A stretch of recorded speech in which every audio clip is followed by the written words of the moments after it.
Good morning again. I'm Jessica Kimber. I'm a community health worker and the community health specialist on the chronic disease prevention program team at Wisconsin Department of Health Services.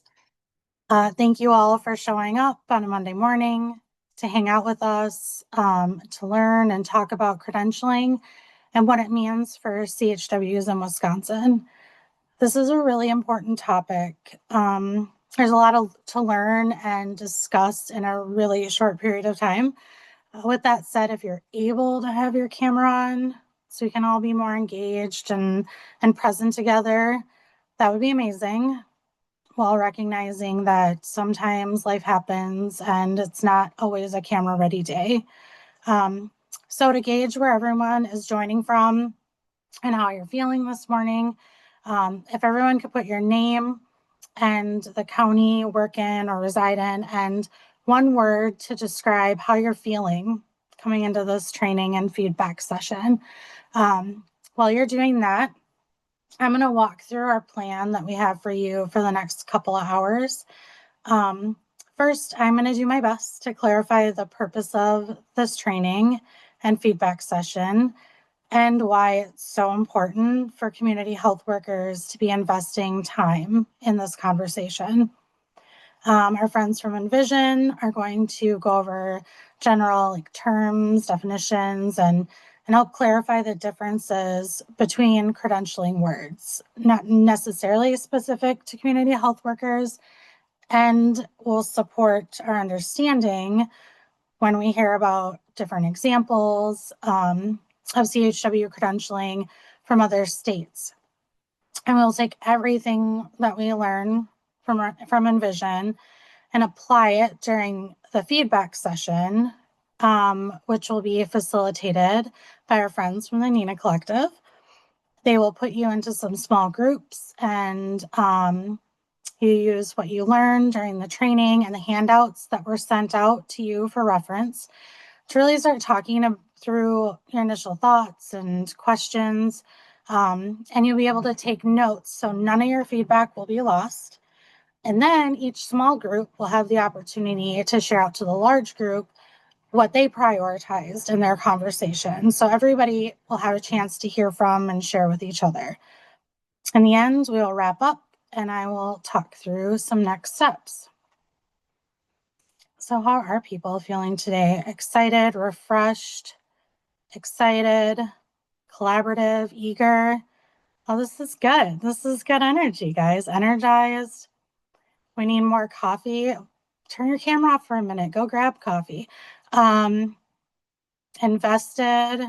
All right, we've got some good energy. All right, so I'm going to go into the next slide, which I want to say what this session is about and is not about. So it is to learn about credentialing terminology. It is to learn different models and examples of CHW state certification. And it is to have informed discussions and capture feedback from what you've learned that will be used to guide next steps. It is not to learn how to be certified as a CHW in Wisconsin.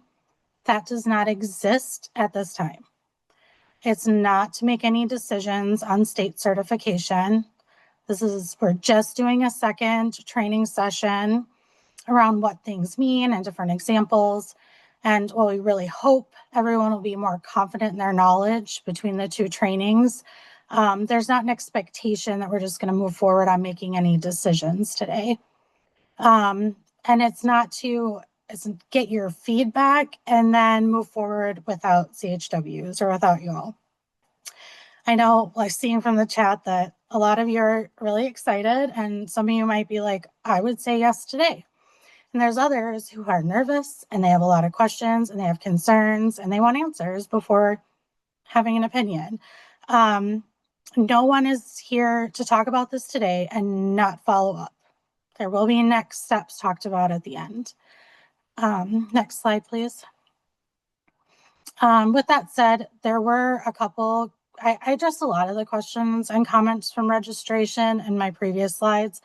But to reiterate one, it's how to obtain my CHW certification, Will be recognized by the state of Wisconsin or nationally, what's required for certification in Wisconsin. And once again, there's not certification yet in Wisconsin or credentialing.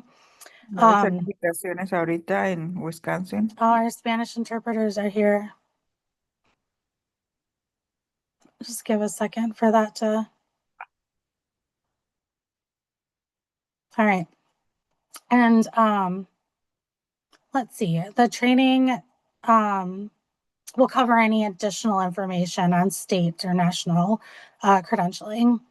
Another one was like, what is the future? What do CHWs and future CHWs recommend or prefer?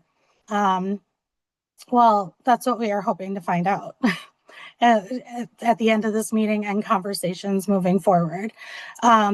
And then also talking about barriers. Like I said, some folks have concerns, like how to incorporate those who have already been doing this work and folks who can't afford the core competency training, and asking about scholarships and childcare stipends, and is it the right choice for like community-based organizations like CHWs who work within those spaces?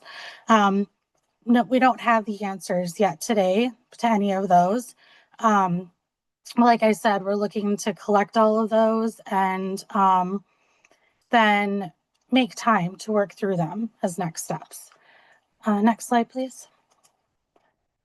And so why are we here now? There might be some folks who are like, well, I kind of made questions or comments in the registrations you didn't talk about, such as, is there a state, is the state adopting a credentialing or certification protocol for CHWs? And if so, what's the timeline? And when do you think it will happen? And so real brief, the Department of Health Services, Division of Medicaid Services, is preparing or working on steps necessary to create a Medicaid benefit that would allow for some CHW services to be reimbursed starting around 2028.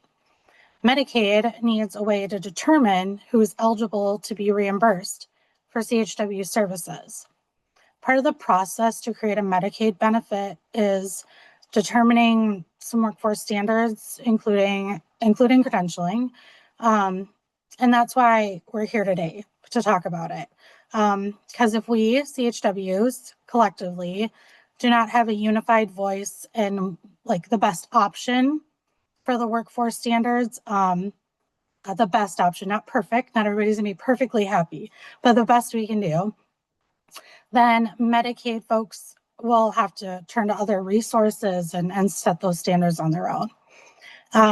So I am done talking and it's time to start learning. I'm going to hand it over to Leslie and Pranali, our Envision friends, to train us on all things credentialing. Awesome. Thank you so much, Jessica. We'll get our slides up here in a second. And as Jessica said, right, we're going to be talking about all things CHW certification. So what it is, why it matters, how it gets built, how decisions are made. I'm going to advance the slide. So first, what we'll do is introduce ourselves. So hello, everyone. I'm Leslie Wolf. I use she, her as my pronouns. I am a community organizer and CHW ally. I'm Envision's director of programs, and I have been doing this work as a ally with over 20 years of experience, really growing community capacity to advance community-led change. And my work with Envision nationally and here in Wisconsin is focused on growing and aligning CHW-led, and that's really important, right? CHW-led efforts to achieve CHW workforce sustainability. And I will toss it over to Pranali so she can introduce herself. Thank you. Hi, everyone. My name is Pranali. I'm an emergency medicine physician, and until recently, I was also a senior technical advisor for community health at Partners in Health US. And so at PIH, I spent a lot of time learning about CHW certification, workforce trends, what certification looks like, how it works in practice in different states, how it impacts CHWs in different settings. So hopefully today I can share some of what I've learned and provide some information that's relevant to your future discussions. Thanks, Pranali. All right. So we'll start with just this idea of who's here today, right? This training is really designed with a community health worker lens at the center. And that means that we are grounding this conversation in the experiences, realities, and perspectives of CHWs, because the decisions we're talking about really directly impact CHW work and the communities you serve, right? CHW serve. And so at the same time, we also know that there are a lot of different roles in the room. So take a moment, and this isn't, you don't have to voice this over, you don't have to put it in the chat, just take a moment to consider this as we're going through this material. Think about where you're coming from. Like, are you a CHW? Do you work alongside or support CHWs? Are you working in policy or systems, or do you have a systems role? And wherever you're coming from, this space is really about building shared understanding while keeping CHW experiences at the core of the conversation. Can advance that slide, please. All right. So before we get into certification, I want to start with something really foundational. Workforce decisions affect every community health worker. At the core of this is a simple question: who gets to define the workforce? Because definitions aren't just words on paper, they shape job requirements, they shape pay, recognition, and opportunities across the field. And this isn't just about Medicaid reimbursement. So even if you're not billing Medicaid or going to in the future, right, these decisions still impact hiring and role expectations and how CHWs are supported. And we've seen in other states what happens when these decisions move forward without strong CHW leadership. The systems get built that don't fully reflect the reality of the work and really can unintentionally create barriers. But here in Wisconsin, there's this amazing opportunity to do this differently. And this is really the moment to grow CHW voice and show up in leadership and help define what this workforce should look like moving forward. Because ultimately, this is about making sure CHWs are shaping the decisions that shape the field. Okay, so we'll advance that slide. Okay, and one of the biggest ways these definitions show up in practice is through certification policy. It's not the only way, it's just one of the ways. And certification can really influence how the CHW role is defined, what counts as CHW work and what doesn't. And it affects how others understand and value the role. It also shapes job opportunities. And in some places, certification can really open doors to employment. And in others, it can create barriers if it's required but not accessible. And if you watch the pre-work training, the pre-training, right, that was really emphasized in that too, right? There was a lot of rich information in there about opening and closing doors. And importantly, certification can impact how CHWs are paid, especially when it's connected to reimbursement systems like Medicaid. So really what we want to make sure to clarify here is certification isn't neutral. It actively shapes the workforce, for better or worse, depending on how it's designed. And if you want to advance, please. Okay, so across the United States, territories, and freely associated states, there's no single approach to CHW certification. Some states have certification programs, while others don't. And even among states that do, the models really vary a lot. What's required, who runs it, and how it connects to jobs and payment are some of those variables. And these decisions are shaped by a mix of factors. So we've definitely taken into consideration things like political climate, available funding, and the influence of different groups like employers, health systems, and CHW organizations. And that's really important because it means certification. Sorry, I'm noticing that the interpreter audio isn't coming through clearly. Do you want me to pause or should? Keep going. I'll have to Okay. stop sharing my screen, but Okay, I'll keep going. I've got one more sentence here. So really what I want to make sure to say is that certification is not inevitable or fixed. It's something that gets decided, and those decisions can either support or limit CHWs depending on who's at the table.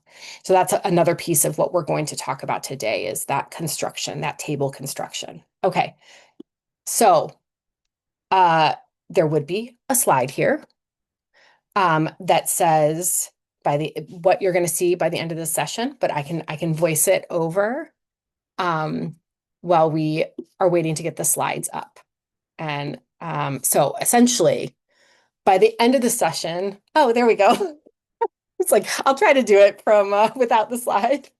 All right, by the end of the session, you're going to have a clear understanding of what CHW certification actually is and how it's different from something like a training certificate.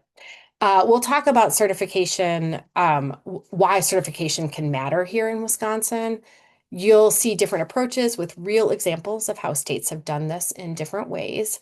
And then most importantly, we'll share ways you can get involved because once again, I'm okay to sound like a broken record on this one. You know, your voice is critical in shaping what happens next. And so with that, I am going to turn this over to Pranali to really talk about certification. Give us all the details. Okay, great. Thank you. Can we go to the next slide, please? Great. I really liked what Leslie said about having a shared understanding. So before we get into the nuts and bolts, let's make sure that, we do have a shared understanding. There's a lot of words here that keep getting, mixed and used by a lot of different people.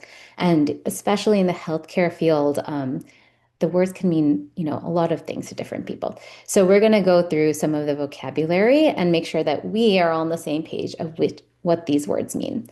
So there are 5 words: certificate, certification, accreditation, licensure, and credentialing. So they all sound kind of similar, but they mean really different things. We can go to the next slide. Okay, so this is the first distinction we're going to make. Certificate versus certification. This is one of the most important differences we need to make, so we'll spend a few minutes on it. So receiving a certificate, like from a program or a training, is not the same thing as CHW certification. A certificate is what you get when you finish a training or a course. So in Wisconsin, you can complete your core competencies, and at the end, if you successfully complete it, you'll get a certificate. So this is not the same thing as what state certification would be. CHW state certification is when an official institution has first reviewed your qualifications and then they confirm that you have met a recognized professional standard for CHWs in the state. And it becomes a part of your professional identity. So, for example, I'm an emergency medicine doctor. If I apply for certification, I can then sign my name. You can see at the bottom, I put an example, Pranali Karadia, board certified emergency medicine physician. And what that means is that everyone in the world, or at least in the US, would know that I have reached the standard for emergency medicine physicians in the United States. And then my best friend, Anamati, I used her name. Anamati, if my friend wanted to become a certified CHW, if she gets the certification, she can then write in her, signature line, signed Anamati O, certified CHW. And so then everyone would know that she has reached the standard that has been set in her state for CHWs. And so it becomes part of your professional identity.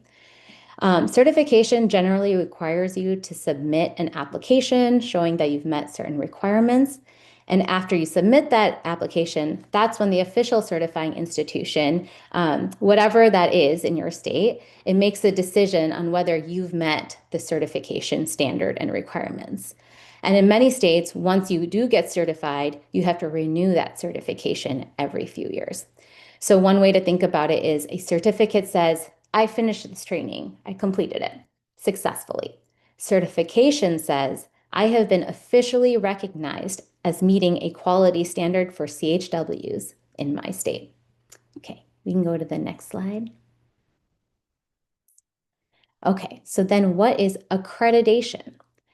Accreditation is actually a word for programs and employers. It's not for individuals. That means that usually a person is not, or not usually, a person is not accredited. An organization or a program is accredited. That means that that employer or that training program has met a set of quality standards for working or training or hiring CHWs in their state. So there is one accreditation that's being designed right now that you may hear about. The National Council for CHW Core Consensus Standard, C3, is currently creating a nationally recognized CHW training accreditation program to make sure CHW trainings are all up to a certain standard. Oh, I don't see the slides anymore. Second. We can go to the next slide, but I don't know why it's not showing up on my screen. Oh, there. Nope. Is it up for everybody else? Okay, there. Okay. All right. So the next term is licensure. Licensure is a legal term. It's when the government gives you official permission to work in a profession. Doctors, nurses, social workers, a lot of clinical providers have to be licensed. CHWs are not currently required in any state to be licensed. And this is important to know because sometimes people accidentally use the word licensure when talking about CHWs. And that's a very different conversation because that requires different legal things and legal processes, and it has different legal implications. So certification is not the same as licensure. And especially if you're talking to healthcare people in the healthcare field, like hospital people or physicians, they might confuse it a lot more, and then it has different consequences to it. So because so many of those people do need to get licenses. So again, certification is not the same as licensure. Okay, you can go to the next slide. Okay, the last vocabulary term is credentialing. Credentialing is an umbrella term, as the umbrella depicts over there. It covers everything. So certificates, certifications, licenses, apprenticeships, badges, all of these are types of credentials. So here is a kind of funny, silly example. So like all wolves are animals, but all animals are not wolves. So in the same way, certification is a type of credential, but not every credential is that certification. And so one example of a different credential is the Wisconsin CHW Registered Apprenticeship Program. And this gives CHWs a nationally recognized credential, but that's not the same as state certification. And it doesn't have the same, or I guess it has its own set of like benefits and things you would like eligibility requirements. And that's not the same as a state certification. And Wisconsin currently, I know Jessica said it, so I'll reiterate it. Wisconsin does not currently have a CHW certification. So that's all the vocabulary. And so next, you can go to the next slide, we'll talk about why certification matters. It sounds like a lot of people are kind of already talking about this, and I've like started thinking more about certification. But hopefully, again, just to create a shared understanding, we can just go through this a little bit too. So now that we know what certification is, let's talk about why it's important to understand it and what is the value of having this conversation in Wisconsin. So just like what Jessica was talking about and Leslie was saying, here's why learning certification matters. One, certification decisions can directly affect your work, pay, and opportunities. Here are some examples. In some states, they have decided you cannot be paid as a CHW without being certified. So the state made that a part of their certification. Like you have to be certified in order to be paid.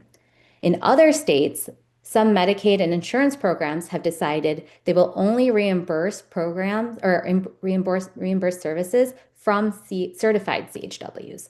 So then that had a different set of implications. And in some employer organizations, once a certification was created, certification became a job requirement. So these are just examples from other states on how certification impacted the workforce.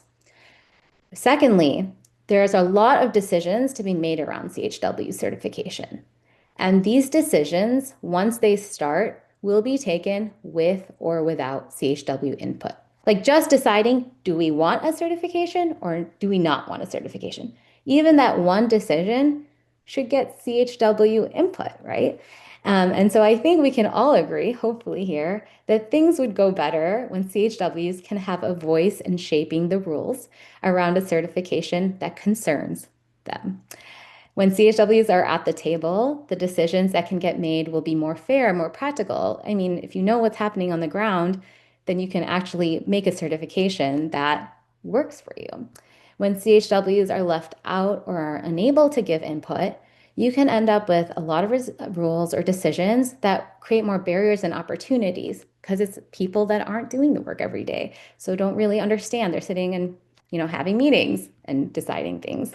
So understanding certification is a first step in being able to give input and help shape the rules. You can go to the next slide. Okay. So as Leslie mentioned in the beginning, when certification is designed well, there are real potential benefits. It can create more recognition from other healthcare professionals. It can connect to Medicaid and Medicare payment for CHW services. It can help define career pathways. It can create leadership opportunities. It can strengthen the professional identity of the whole field. So these aren't guaranteed benefits, but it'll all depend on how certification is built.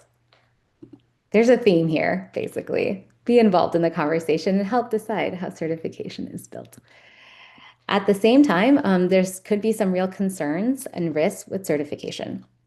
So there are examples of how new requirements have created barriers for the workforce. In some states that require, they have CHWs that are required to pass background checks in order to get certified.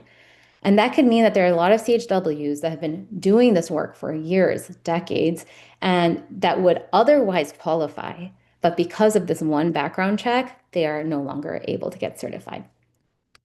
Sometimes there's an application fee that's too high, and that stops CHWs from being able to budget it in time and being able to get that certification when they need it. There's a risk that certification could push the role towards more clinical roles and less community-rooted roles, and that all depends on what that training is, what the curriculum is, kind of what is valued in that certification, and what is taught to CHWs and what competencies are given to CHWs through that certification. Lastly, it can create tiers, and this is just one of those organic things that can happen, and it really have to kind of you have to stay on top of it. It can create tiers that divide the workforce, because once you have a certification, that could be equated as the true CHW versus people that have been doing it again for years or in a certain context and are also CHWs, but because they don't get that label of certification, it's viewed by outsiders and other parties as not a true CHW. So these are a few of the general concerns, but they may not all be risks in Wisconsin.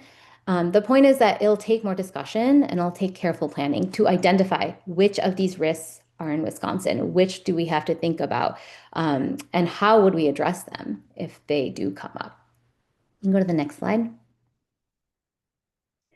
So the one sentence that explains all of it about why certification matters is that certification decisions made with CHWs will look very different from certification decisions made for CHWs.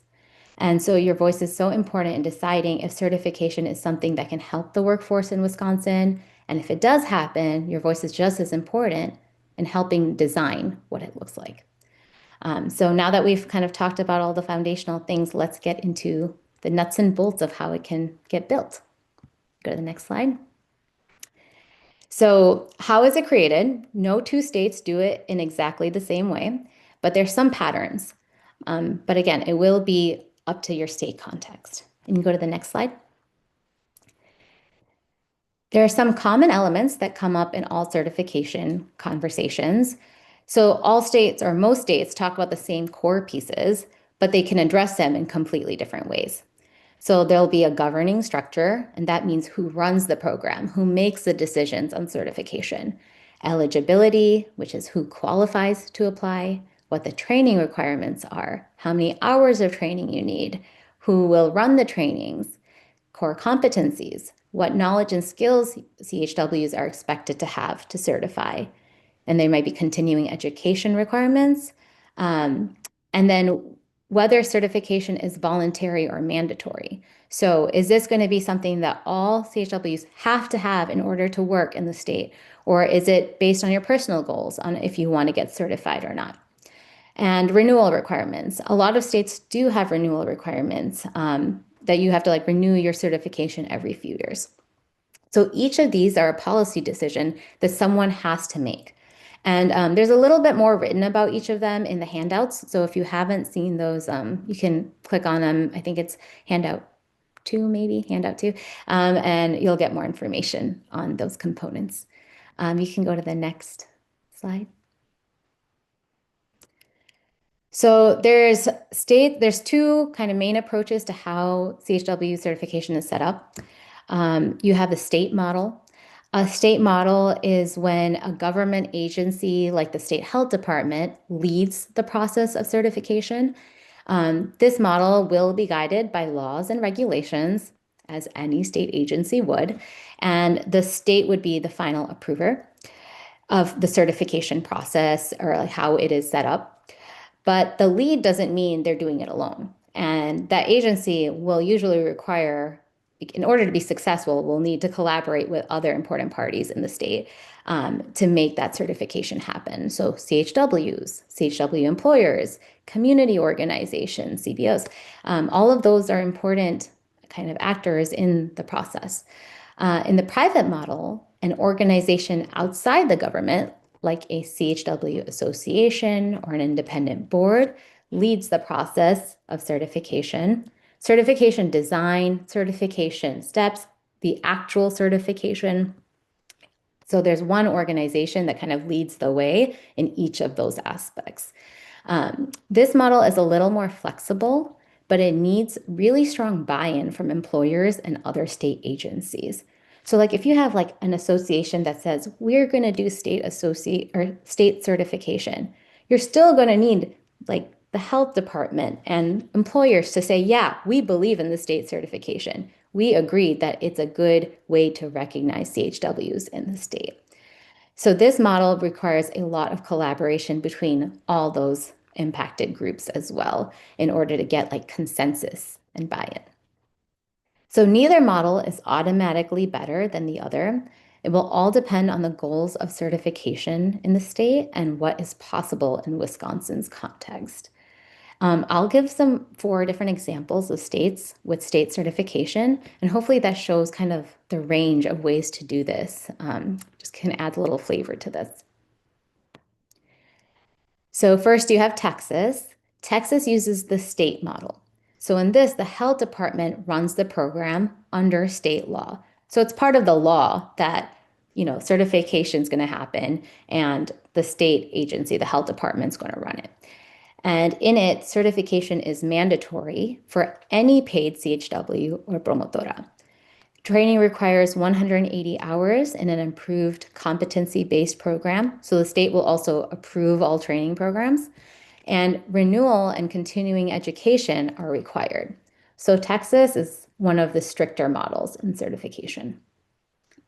Go to the next slide. Next is Massachusetts. Massachusetts also uses the state model, but certification in Massachusetts, it's voluntary. There's a state board that handles certification and approves training programs.